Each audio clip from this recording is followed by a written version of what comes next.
John Reynolds was brutally murdered at his Christchurch scrap metal yard in 1996. It's just out of the blue, like, bang. Head, like holding my head. I'm gasping for breath. Whatever hit him must have pretty much killed him straight away. Leaving a family torn apart. I just collapsed to the floor, screaming. It was a real shock, it was sort of out of the blue. You obviously upset somebody. Was it a robbery gone wrong? There's something to do with money involved in this. Or a pre-planned attack? Someone had an issue with him. It's just a really negative feeling. Will Sensing Murder psychics provide new insight into one of New Zealand's most baffling unsolved cases? It's almost like someone's been set onto him or something. You wouldn't be that fast if you didn't know where to go, what to look for. Feels like I'm being watched. Before John's killer is lost to time? Who could do this to me? So he's feeling really sad. Sorry, I'm getting emotional.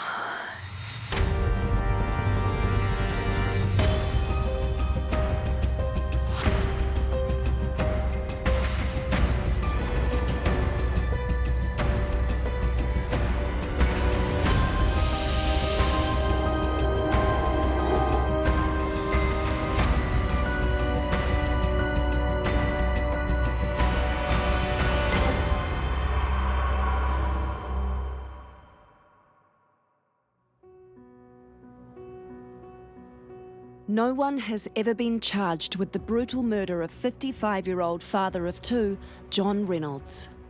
He was hardworking, he was honest, and he was a good dad. His daughter has come to Sensing Murder in the hope that our psychics can gain fresh insights into her father's vicious killing. On separate days, Deb Webber, Kerry Marie Callender, and Karen Anderson come to Christchurch. They are given no prior information about the case. Their only clue is a downturned photograph of the victim. All three psychics make an early and surprising connection to the spirit of John Reynolds. I get a sense that quite popular, someone that people looked up to, someone held and had a lot of faith in. He would be approachable, he would approach others. He lived a fairly quiet existence. This gentleman is everybody's hero. He was a good man. He was very honest, and he was one of the most honest people I've ever come across. There was an honesty about him. He was a bit of a main chance guy, but he was a fair and generous guy with it. Flicking a J at me for some reason. I want to reference a John. Yeah, John. Everyone liked him, whoever met him, and I don't think anyone would speak ill of him. He's got, just a really nice personality. As a young man, John arrived in Christchurch in the 60s. His family had come from England to start a new life. They hadn't been there for that long when my dad met my mum.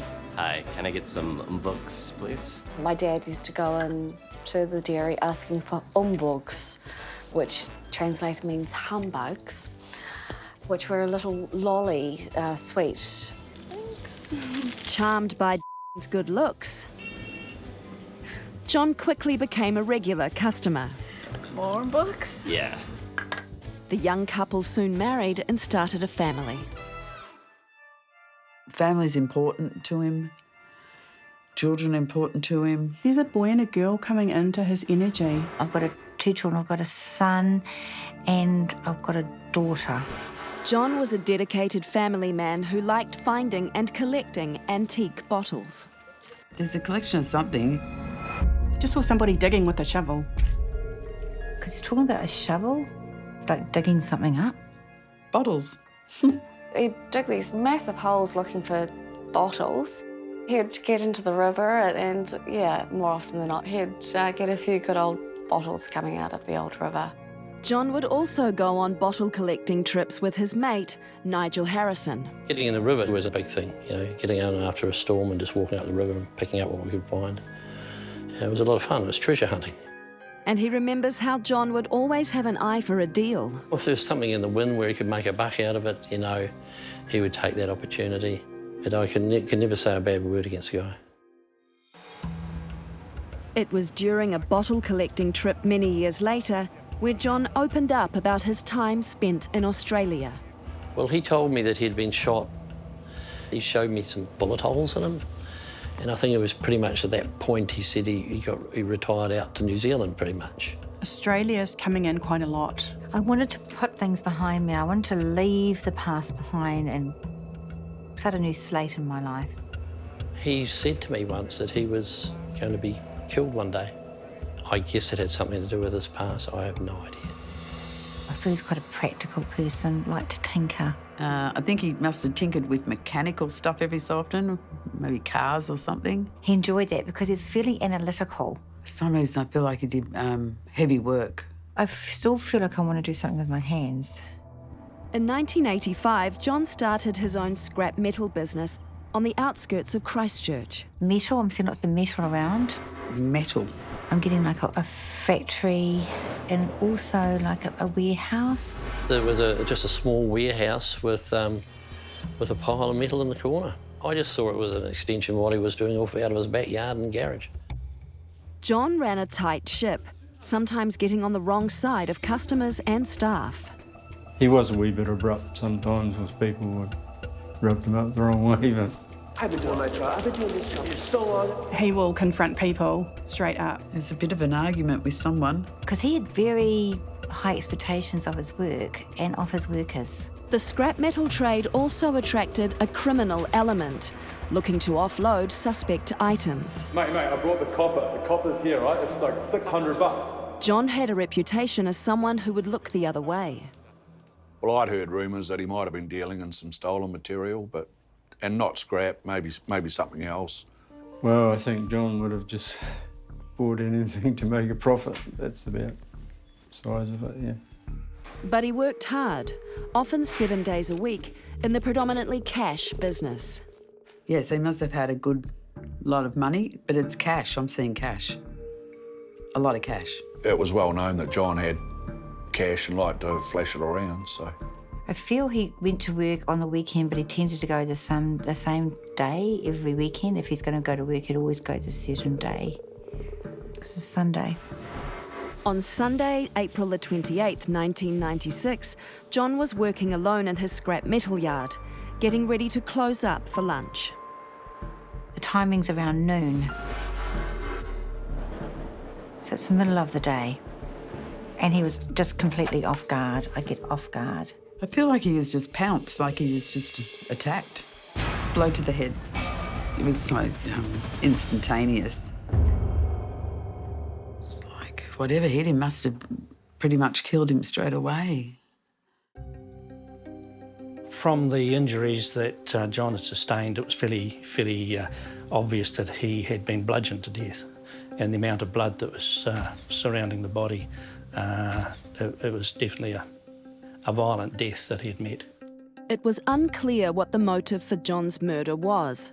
Robbery was a distinct possibility, but police couldn't be sure. With the initial examination, we found no cash, or very little cash on the premises. However, when the body was lifted, we found out that there was money in his back pocket, which we were rather surprised at, because if the motive for the homicide had been robbery, we would have anticipated or expected that at least somebody would have rifled through or searched his pockets. However, our psychics feel money may not be the whole story. Someone had an issue with him. It feels like something to do with somebody knew something about taking some product or stealing. I'm complete BS. I'm tired of it. I didn't like him at work. It could have been any number of people. How do I know it wasn't someone that had been annoyed with my dad? 200. You said 300. This feels like it's been planned or thought out. He might have arranged to meet somebody there to buy something or to do a deal, or otherwise, people might have known he was open. Get that cash out for me right now, mate. But I keep feeling like also it had something to do wanting to rob him as well. I'm going to get my money. I'm going to get my money out of you one way or the other. I'm caught between work and personal. Fuck you. I'm out of here, mate. I quit. So it could have been a bit of both. In my gut, I feel that it's one of, perhaps a loser druggie who had planned it. I just hope that his next fix was worth it for him. It's time to leave the motel room and see if the three psychics can locate the murder scene of 55-year-old John Reynolds. I don't think we have to go too far, probably about 10 minutes, 15 minutes maybe, so I feel like we need to pull out of here and turn left, please. Okay, so I think we're coming out of the driveway and turning left. So I know I've sort of got to get out of the city, but not too far out of the city. So just turn left here, please. On different days, the psychics are all heading in the right direction. They have only been given a map of central Christchurch. I think it's a suburb, or street. I think it's a suburb, but it's Sydney something, or Sid. I don't know the suburbs of Christchurch all that well. Well, I don't know them all at all, actually. But we're heading towards something that sounds like Sydney. Deb is correct. John's scrap metal yard was located in the suburb of Sydenham. Kerry Marie is also feeling a pull south. So I want to go left, I think. See, it's got sort of out of the city centre. So somewhere along here we've got to turn left. There's an area of Hagley Park that stands out a little bit. The South Hagley Park area. Karen is getting close. John's scrap metal yard was near the southern end of Hagley Park. On different days, Deb and Kerry Marie also zero in on the correct location. Yes, I've got just a bit further to go, I feel. And my head's hurting, so I know when my head's hurting, I'm going the right way. That's what I feel. Oh, I've got a sore head. Getting close. It's got a very gentle energy, this man. But strong. Like a very protective feel about him. Must be very protective of his family. As Karen gets closer, her connection with John suddenly disappears. He's not overly strong. I'm just trying to tune into his energy and get some feelings, but it's quite scattered. I want to sort of feel that I'm looking for a sort of a commercial area that I'm looking for. So it must be just around here, somewhere. I know I'm close around here somewhere. Karen is failing to re-establish her link with John, so it's decided to take her to Hazeldean Road. And it's just up here, somewhere. I'm getting a headache. It's somewhere around here. Where are you? I think it's just here somewhere, but I keep looking at this building where they're doing it up, but I don't know. Just in here somewhere. Now I can't breathe. I'm wondering if that's it there. Deb has correctly identified the right area. On a different day, Kerry Marie also feels a strong pull to the street. So it's like here. Right here, isn't it?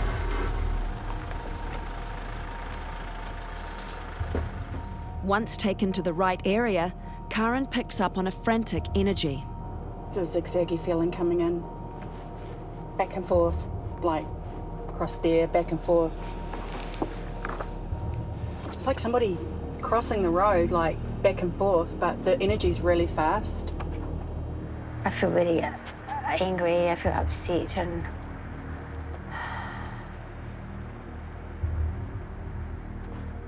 so he's telling, I've got a really sore head. He's telling me nothing visible, so it's all changed. It's all changed. It's changed so much. Also, when you think about it, from 95 to now, Christchurch has had the earthquake, so that could be part of the reason why I don't recognise it. But also, there's things that have changed in this area dramatically, and I'm looking for the workshop, but I can't see it. It's in this area, I know that, but it's changed so much.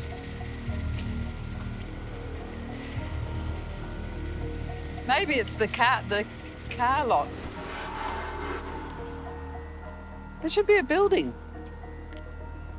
Where's my building gone?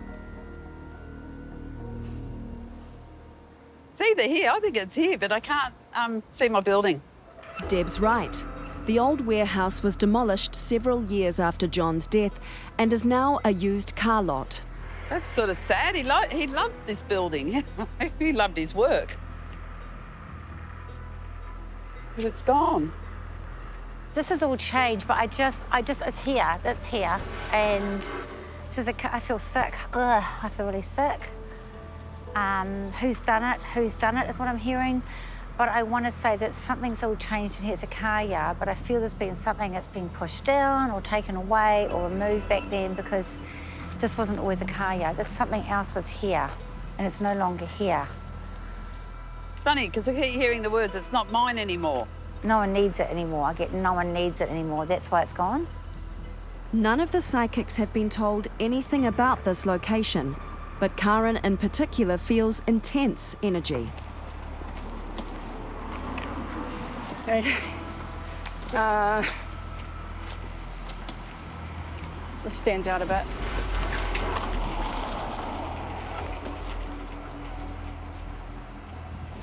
It's just a lot of upset here. Like, real bad.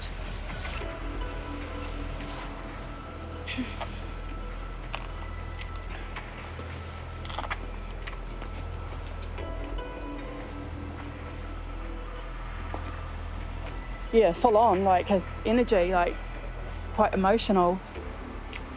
All three psychics have correctly identified the precise location where John died. What can they tell us about the day of his death? He says it's at noon. This is on a Sunday. He's working on his own. No one else was there. He thought he was on his own. I don't think he was outside at the time, but I keep seeing outside, so I still think he worked in and out of the building. And something's coming from behind me. I just feel I'm doing something and someone came from behind me. That's what it feels like. Someone just came in from behind me, came up from nowhere. I'm getting like a shock, startled feeling. I'm trying to turn around and I hear a noise, but I don't. But it's that quick, it's just that fast. There wasn't enough time, he's saying, there wasn't even enough time to try and call someone for help. There wasn't enough time. I didn't see this coming. I didn't actually, I did, by the time I felt something happening, it was just too late. Police believe John had his back to his attacker and that he turned just in time to see a blow raining down on him. This area, head. Banged in the head, like someone was a savage, someone was a coward. Came in and whack, and that was it, and down onto the ground. Just seeing him on the ground and just that whole majorly, just bam, just like majorly affected. I know there's something in my head, but I still feel like cut here as well. Or there's something sore about my wrist because it keeps on getting sore there. John had been hit once in the head and he had a slight defensive wound on his right wrist, exactly where Kerry Marie is indicating. I don't feel I died then and there. I think I was left to bleed. There's blood. So it must have been quite deep for the amount of blood that he keeps saying to me and showing me. The psychics are correct. John's head injuries resulted in a large pool of blood.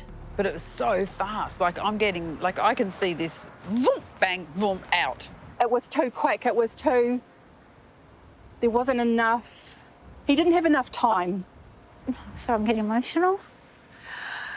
Sorry, I'm getting emotional.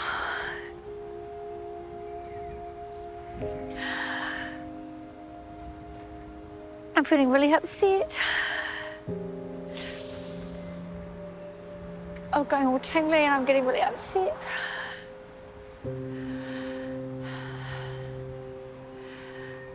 Who could do this to me? So he's feeling really sad. Sensing Murder psychics are at the old location of Garden City Scrap in Christchurch, where the owner John Reynolds was murdered in 1996. The psychics now try to identify the murder weapon. It's a pipe or a hammer. Something like that. Doesn't feel too large. Yeah, probably that. It's probably a bit big for a hammer, really, isn't it? But it's whatever it is, it's heavy, like it's solid and heavy. What it makes me feel with my head, it's like a sledgehammer. It's like bang on the head. And this weapon hasn't been found. Well, I can't see the weapon, that's the thing. I don't think it was found. Both Deb and Kerry Marie are correct. The murder weapon has never been found. The psychics now turn their attention to the motive for John's murder. Money. I keep getting money again. Something about wanting money, but... So I'm pretty certain that it was a robbery.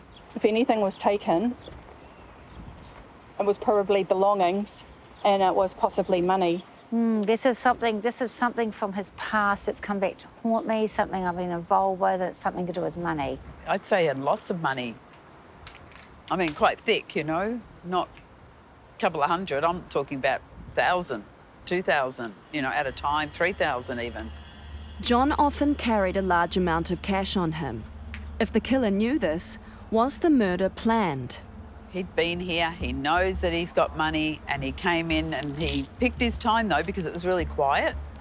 And I think he had even watched John a few times, like, you know, to see when he was going to open up or close down or whatever the case may be, and then he could come in and not get seen.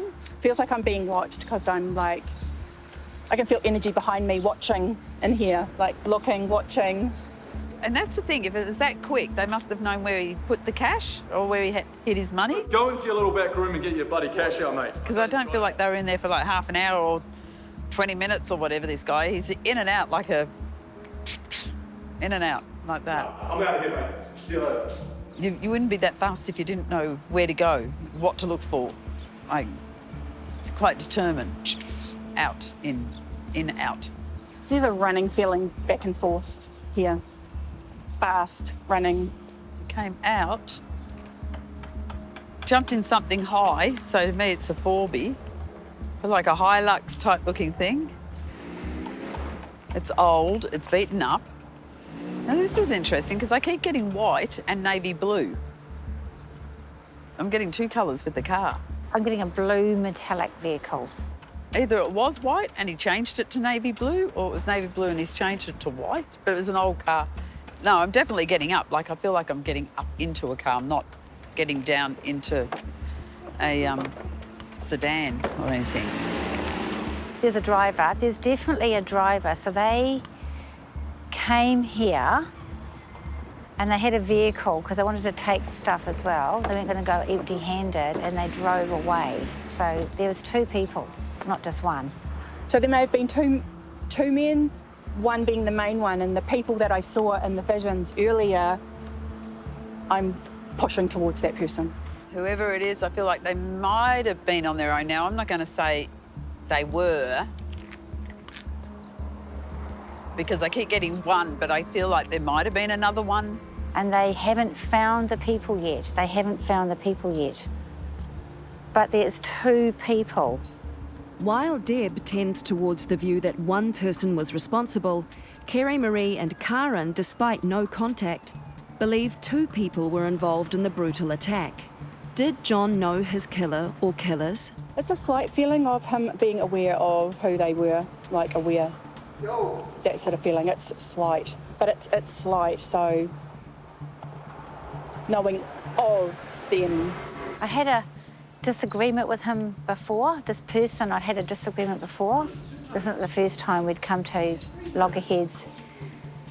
There've been arguments before, controversy before this time, definitely. And they decided they had taught him a lesson about something. And took something because I thought we're going to get something from what you owe us. I want to go random, but it almost feels like some sort of debt as well, like money owed, money coming in, money owed, like that sort of whole money thing I'm checking. Really feels horrible. It's awful, but the killer, the murderer, he wanted to do this. It sounds a horrible thing to say, but he almost enjoyed doing this, and I feel yuck saying that, but it's like he really thought that he deserved it. The psychics are now asked to describe the man who murdered John. Young guy, sort of mid-20s. Shorter than me, or stockier than me. Heavy drinker, seems to be a very heavy drinker, because I keep getting pub, I keep getting drinking, disorderly, you know, a bit of a party guy. Might even be high on something. Tattoos. I feel that person that I saw, yeah, tattoos. I think he had tattoos on his fingers. I think he had tattoos on his fingers. We'll say one thing, it looks like he hangs out with a guy that's really big. Like really big. Because one of his mates or something, he might be the guy that knows about it though, but he's big. Bear. I keep getting a symbol of a bear. It's a nickname, I think, the bear. I think maybe they should ask around at the pubs for a guy by the name of Bear. Sensing murder psychics Deb Webber, Kerry Marie Callender and Karen Anderson are in Christchurch sifting through the pieces of John Reynolds' callous murder. The psychics have accurately described the murder and given a description of the killer. Now they focus in on what connection, if any, John had to his attacker. I do feel someone he knew from work, but someone he also knew. It's like someone he grew up with. It's strange. He'd see him now and again. So I'm getting a sense it's got to do with someone he grew up with, but somebody he worked with, something as well. And we had some bad habits back then. I have to wonder if there's been an overseas connection with him as well, because I do feel there's something about Australia connected to him, because he talked about the kangaroos before. So there's some sort of Australian connection with this guy as well. That was coming in a little bit. Australia, just with the feeling, maybe related to what was there. It is coming in a little bit. John spent a few years in Australia as a younger man. He told his friend Nigel that he'd been shot in the stomach over there. Did something from his past catch up with him? There's something to do with Australia, yeah, because he took me to the kangaroos. Something that happened back in Australia that's got someone's come over here, so it's something to do with Australia. I was a bit of a crook back then. So he got involved with the wrong people back then. Something bad in Australia could be like all the wrong things, like he thought it was a game. It's like drugs and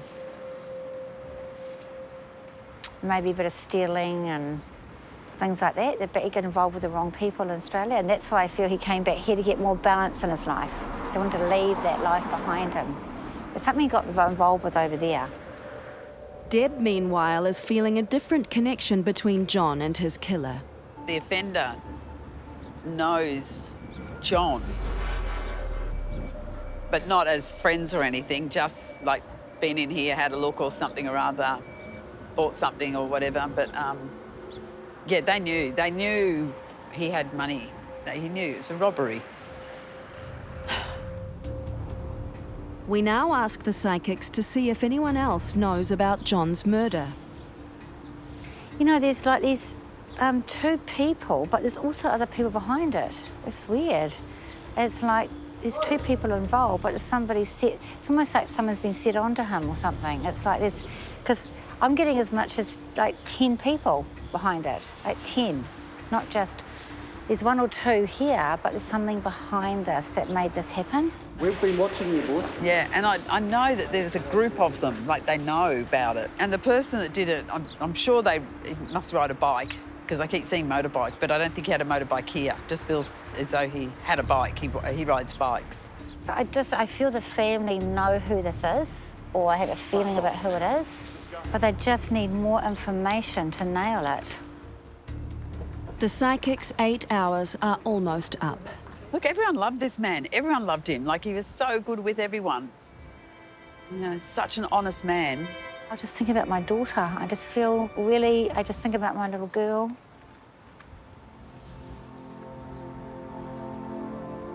I just don't want to leave my little daughter, my little girl.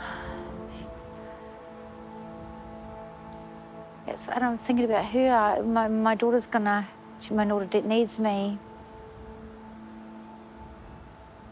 And I know my son's going to be, I'm thinking about my son, but my son's going to be all right, but I'm worried about my daughter. Yeah, the daughter, she's the strong energy that I keep getting. He's talking about being really sorry and apologising all the time for the pain that it's caused everybody, and that he's sorry. It wasn't meant to happen like this at all. But he loves his family. That's all I keep getting is he's so devoted to them still.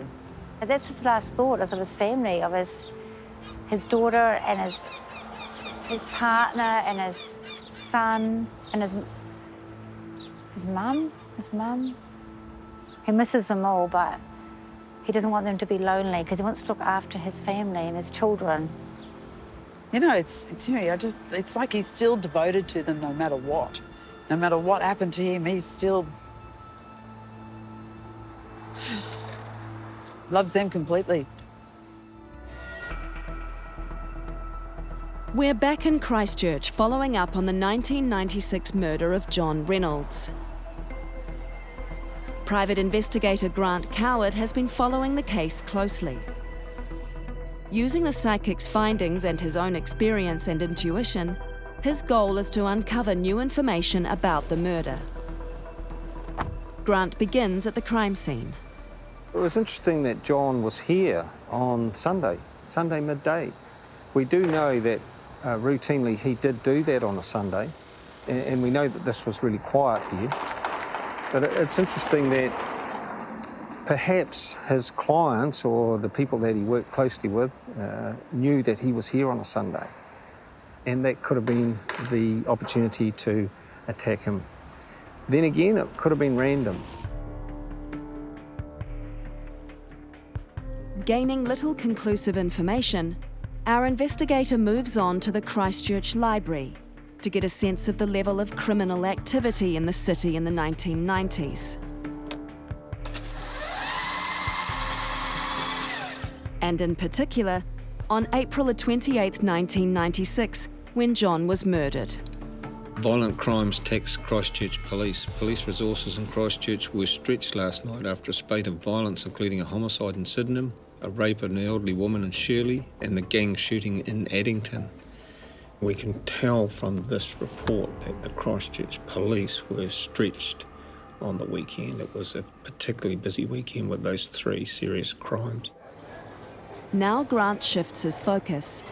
He thinks it is far more likely that Christchurch's underbelly holds the key.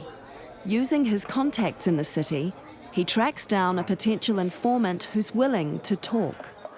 Okay, so what is happening is I've just got off the phone to someone who I believe's got some information about the killer. So I'm really excited, and I've got an appointment to go and see that person now. The informant, who we'll call Shelley, wishes to remain anonymous because the person she believes to be John's killer is still out there. When I met my partner, he discussed it with me, and he told me he knew someone that murdered that guy, the scrap metal fella.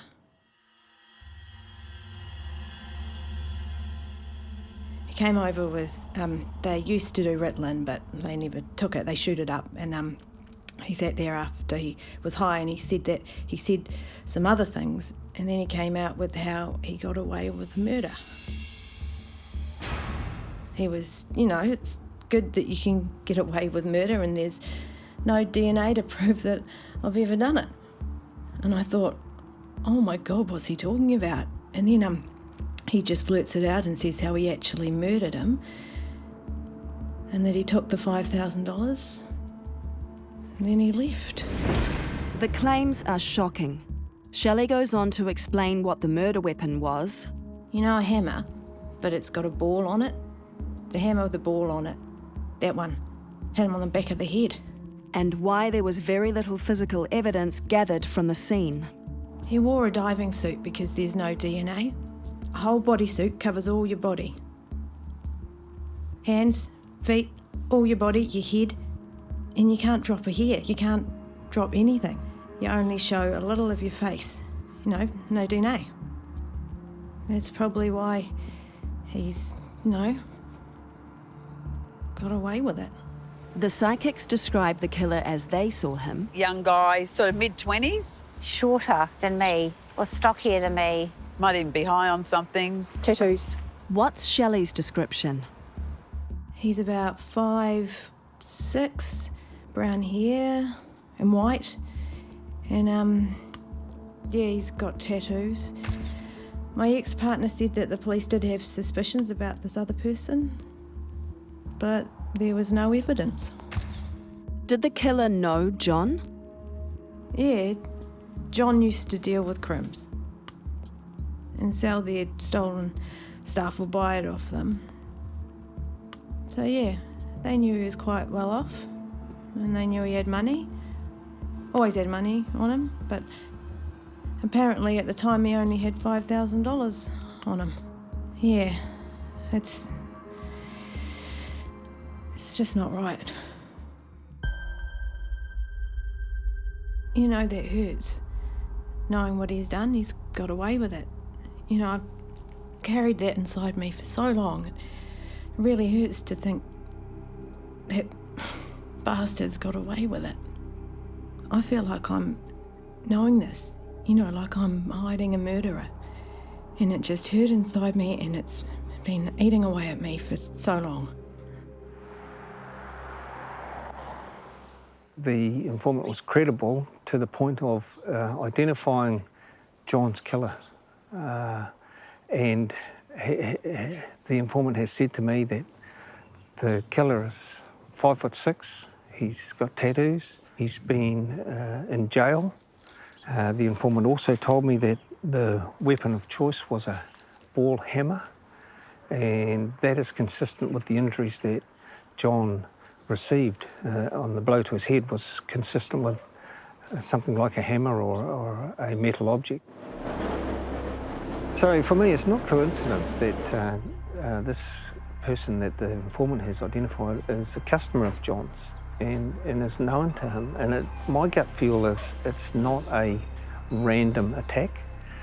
The evidence to me points to someone that knows John has gone in there to have a beef with him about a deal, a trade deal, and it's turned sour, and so he's whacked him over the head and taken his money. After sharing the information with police, Grant is told some interesting news. So I can confirm that the person described and named by the informant was investigated as a person of interest in the initial inquiry. And this information has been passed on to the police. I would expect them to follow that up. Lara Reynolds and her son Jonathan, who never met his grandfather, have come to find out what the psychics have revealed about John's murder. For the first time, they will see the completed Sensing Murder program. Well, straight away, I've got a very strong energy here, a very strong person. I've got quite an organised person, actually. I think he's got a strong personality, but I've got this real gentleness around this fella. I appreciated the fact that the psychics were accessing that softer side of my dad, and that it was coming through that, they felt his strengths. Home was really important to him. He made a stable home, a balanced home. He'd like to be the head of the family. That's what I get, very much the head of the family. And I'm getting the name of Sean, connecting this to my son, Wow. Yeah, I felt it. I really felt that he was connecting. Just saw somebody digging with a shovel. Because talking about a shovel, like digging something up. There's a collection of something, bottles. How on earth could they have come to that? Where would that have come from? Yeah, so that was quite mind-blowing. There should be a building.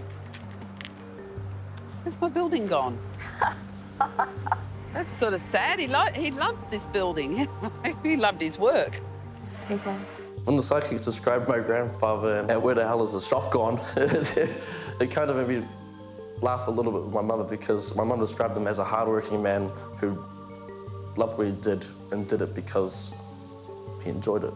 Like the offender knows John, and I think he had even watched John a few times, to see when he was going to open up or close down or whatever the case may be. I can feel energy behind me watching in here, like looking, watching. I think they had been monitoring my dad, and they knew when to go in. I think they knew when he was most likely to be closing up. And I do not feel for one moment that it was a random event. If anything was taken, it was probably belongings and it was possibly money. So I'm pretty certain that it was a robbery. When two of the psychics say that it was related to a burglary, that's where I think they were spot on. When I met my partner, he told me he knew someone that murdered that guy, the scrap metal fella. I've carried that inside me for so long. It really hurts to think that bastards got away with it. Felt empathy for her. And it's a brave thing to do what she has done. It takes a great deal of courage to try and do the right thing. It takes a huge amount of courage to do the right thing. And I'm very grateful for her for doing that. John Reynolds' life was taken in 1996, and for more than 20 years his family has struggled with his loss. What do they think now about his legacy? It confirmed completely who I believed my grandfather was, in my own mind's mental image of what I've come up with from what my mum told me, pictures, as a hardworking, honest man. He was a great dad, and I bet would have been an absolutely wonderful grandfather. I'd like to thank Sensing Murder for putting a really holistic, balanced view of my dad and showing some empathy towards us as a family. Thank you for that. But also, having said that, though, there is still a killer out there walking the streets, and I can't do anything really much other than this. I can't change the past. My dad is gone. But if this can prompt someone to step forward, to do the right thing, and get one less person of violence off our streets, then that would make me really happy.